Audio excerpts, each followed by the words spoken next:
Look, for Twitter, this is a nightmare scenario. And now the stock's going to be under pressure with the Musk deal done because this is going to be a clear headwind going forward. Employee turnover, advertiser issues, and really credibility. I think it's going to be viewed, at least in the near term, damaged goods from a public market perspective.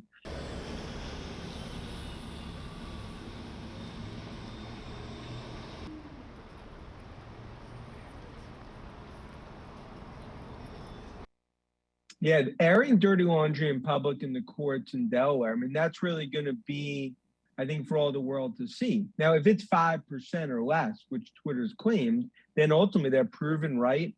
Musk likely has to pay some punitive damages, including the breakup fee. And Twitter really ultimately wins in that situation. Problem is that if this starts to ultimately cascade and the Twitter bot issue is much bigger and that comes out in court, I think that really calls into question a lot of issues about the business model, monetization, and others. And that's why, from a Twitter board perspective, backs against the wall. And the last thing they ever wanted to be was in a court proceeding with the richest person in the world.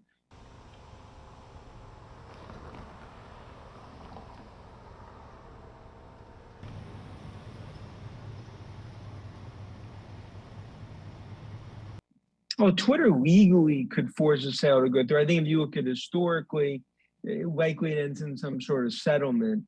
But no doubt, I mean, Twitter is going to sharpen the knives going in. I mean, they've been scorned in terms of what's happened since April.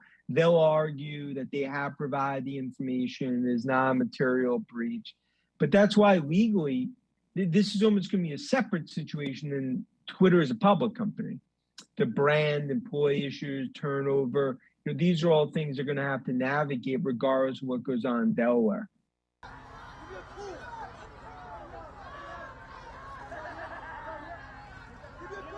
I think 54.20 a share was an egregious price. I mean, I think investors viewed that as almost hitting the lotto in terms of where the value of Twitter was. That's why there was no other bidder within miles of Musk. We view fair value as $25 to $30 in terms of its peer group and growth. And I think that was always the disconnect from the beginning. This was a head scratcher to begin with from us. I think there was skepticism he would ultimately go through with it. There's still a part of investors that view this as a scapegoat, cold feet situation. It's a black eye situation for him. But ultimately, really, Twitter, I mean, it's an ever-cycle uphill battle over the coming months. Skeptics will say that this is a renegotiation tactic. Ultimately, that they do come to some sort of negotiation. Musk could get Twitter lower.